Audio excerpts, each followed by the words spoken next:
Ever wondered how to turn your favorite photos into a stunning mosaic made entirely of emojis? It's easier than you think. Welcome back to Andro tutorial.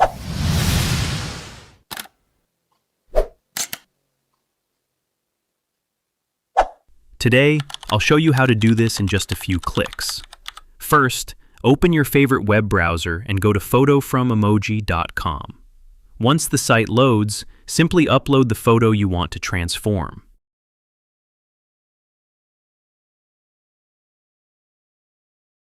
You can adjust the settings to your preference, but honestly, the default settings work perfectly for most images. Just give it a few seconds to process, and once it's done, you can download your result immediately.